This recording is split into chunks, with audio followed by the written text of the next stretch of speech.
अगर मैं कहूं कि भारत का बंटवारा 1947 को नहीं बल्कि उससे बहुत पहले शुरू हो गया था तो आप इस बात को नहीं मानोगे। ये कहानी सिर्फ जिन्ना, नेहरू, गांधी, सावरकर की नहीं बल्कि ये साजिश ब्रिटिश हुकूमत की फाइलों में दर्ज है, जिसे हमें बताया नहीं गया, जिसे आगे जिन्ना, सावरकर, हिंदू महासभा और नेहरू ने आगे बढ़ाया है। आज इस वीडियो में जानेंगे कि भारत का बंटवारा क्यों हुआ है। क्या ये धर्म के नाम पर हुआ है या सारा खेल पावर का था। 1857 की लड़ाई, पूरा भारत जंगे आजादी के लिए लड़ाई लड़ रहा था। इस लड़ाई में पूरे भारत ने एकजुट होकर बहादुर शाह जफर को अपना लीडर माना। शहरों से लेकर छोटे कस्बों तक, गांवों तक सारे के सारे इस आंदोलन में शामिल हुए कि इंडिया से अंग्रेजों को भगाना है। इस आंदोलन में अंग्रेजों ने बंदूक के दम पर इस आंदोलन को खत्म कर दिया। इस आंदोलन में बहादुर शाह जफर, तात्या टोपे, रानी लक्ष्मीबाई, बेगम हजरत महल जैसे अनगिनत लोगों ने बलिदान दिया, नेताओं ने बलिदान दिया। उस वक्त हिंदू मुसलमान सब एकजुट होकर भारत की आजादी के लिए लड़ रहे थे, यानी इस देश से अंग्रेजों को भगाना है। वहां पर कोई ये नहीं सोच रहा था कि कौन मुसलमान है, कौन हिंदू है। किसी ने ये नहीं सोचा कि वो मुसलमान है, किसी ने ये नहीं सोचा कि इस आंदोलन का नेतृत्व हिंदू ही करेंगे। उस वक्त हिंदू मुसलमान की पॉलिटिक्स नहीं थी, सिर्फ मकसद था कि भारत से अंग्रेजों को भगाना है और हमारे देश पर जो बाहर देश की ताकत ने कब्जा किया है उस कब्जे को हटाना है। 1857 की लड़ाई में आंदोलन को अंग्रेजों ने बेरहमी से कुचल दिया और पूरे भारत पर कब्जा कर लिया। लेकिन 1858 में अंग्रेजों को यह बात समझ में आ गई थी कि हिंदू मुसलमान की यूनिटी जो है, एकता जो है, इसको खत्म करना है। डिवाइड एंड रूल पॉलिसी अपनाने लगे। अंग्रेज बहुत शातिर थे, वो समझ चुके थे कि इस देश पर राज करना है तो मुसलमानों और हिंदुओं में एकता नहीं होने देना है। इस यूनिटी को तोड़ने के लिए अंग्रेजों ने स्कूलों, अखबारों और नए नए और कानूनों के जरिए इस यूनिटी को तोड़ने का प्रयास किया और वो सफल भी हो गए। सबसे बड़ा कार्ड अंग्रेजों ने 1905 में खेला। लॉर्ड कर्जन ने बंगाल का बंटवारा करके बंगाल को 2 पार्ट में डिवाइडेड कर दिया गया। ईस्ट बंगाल मुस्लिम मेजॉरिटी का था और वेस्ट बंगाल हिंदू मेजॉरिटी का, यानी हिंदू मुसलमान का बंटवारा कर दिया गया। और इसके बाद अंग्रेजों ने एक नया और ट्रम्प कार्ड खेला। कांग्रेस को कमजोर करने के लिए एक ऐसी पार्टी बनाने की नींव रखी जा रही थी। ऐसे लोग तलाश किए जा रहे थे जो हिंदू मुसलमान करने वाले हो, जो हिंदुओं की बात करने वाले हो, जो मुसलमानों की बात करने वाले हो। 1906 के अंदर ईस्ट बंगाल के ढाका के अंदर नवाब समीउल्लाह खान ने मुस्लिम लीग की स्थापना की, यानी अपने बंगलों के अंदर। और ये पार्टी का मकसद ही था कि मुसलमानों के हक की बात करना, मुसलमानों के लिए लड़ना। और अंग्रेज वही चाहते थे कि कोई पार्टी ऐसी भी बने जो मुसलमानों की आवाज बने, कोई पार्टी ऐसी भी बने जो हिंदुओं की बात करे, जो हिंदू कम्युनिटी की वोट बैंक बने, जो मुसलमान कम्युनिटी की वोट बैंक बने। ऐसी पार्टी अब बन गई थी, यानी मुस्लिम लीग को बना दिया गया था। अंग्रेज धीरे धीरे इस पार्टी को फंडिंग कर रहे थे, क्योंकि वो जानते थे आगे चलकर यही पार्टी कांग्रेस को टफ फाइट देगी। अंग्रेज उसको फंडिंग दे देकर और मजबूत कर रहे थे। ये पार्टी अब जो है मुस्लिम वोट बैंक बन चुकी थी, यानी ये पार्टी मुसलमानों के हक की बात कर रही थी और अंग्रेज वही चाहते थे। किसी भी तरह जो है कांग्रेस को कमजोर किया जाए।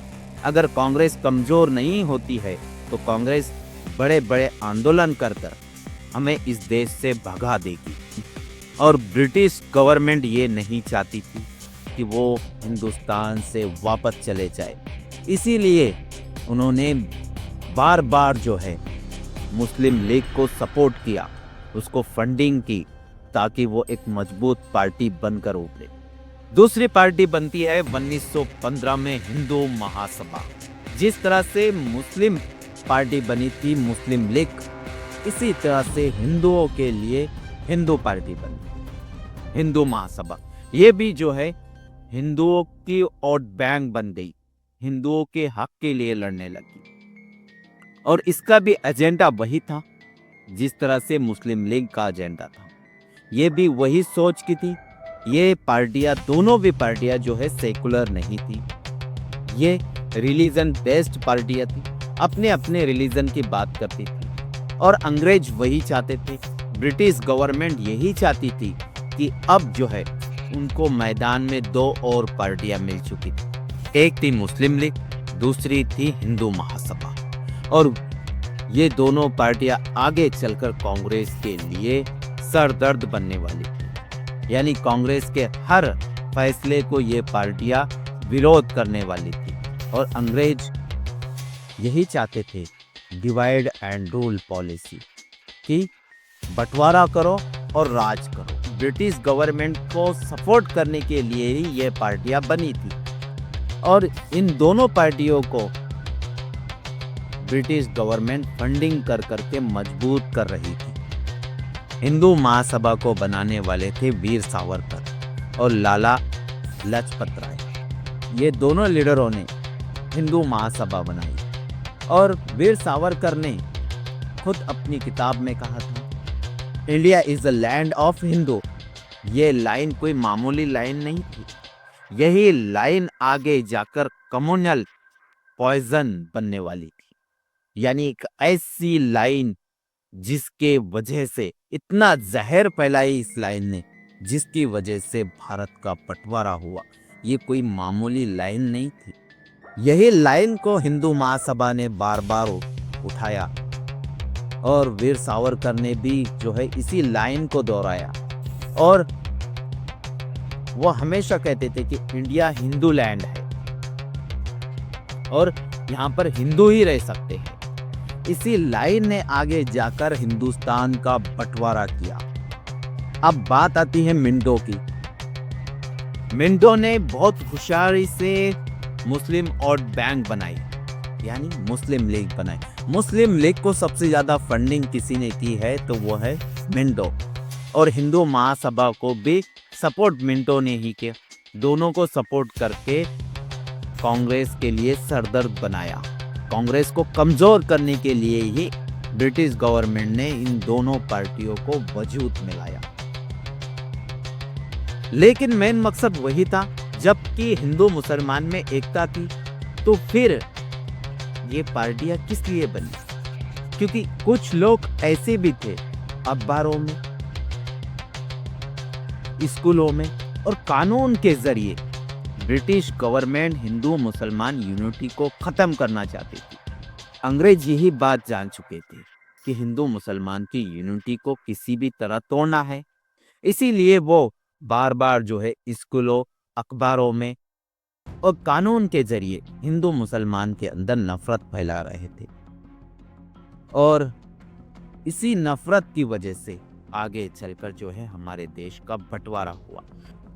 अंग्रेज भी यही चाहते थे कि सिर्फ मुसलमान मुसलमान की बात करें, हिंदू हिंदू की बात करेगा और हम राज करते रहेंगे। अब आते हैं उस पॉइंट पे कि बंटवारा कैसे हुआ, ये बंटवारे की लाइन कहां से आई। ये बंटवारे की कल्पना कहां से आई?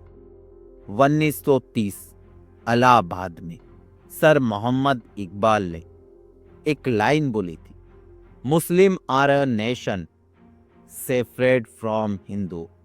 ये लाइन आगे चलकर, ये लाइन कोई मामूली लाइन नहीं थी, ये कम्युनल पॉइजन था। एक ऐसी लाइन जिसको आगे जाकर कई लीडर उछालने वाले थे। इसी लाइन की वजह से टू नेशन थ्योरी बनने वाली थी। ये 1930 की लाइन अब आगे जाकर टू नेशन थ्योरी के ऊपर परफेक्ट बनने वाली थी। यानी यहीं से वो टू नेशन थ्योरी का जहर घुलना शुरू हो चुका था। और वो एक वीर सावरकर ने India is a land of Hindu, ये दो लाइनें आगे चलकर देश का बंटवारा करने वाली है। और इसी लाइनों को हवा दी जा रही थी। 1857 में तो हिंदू मुसलमान ने साथ लड़े, इतना भाईचारा था। तो फिर ऐसा क्या हुआ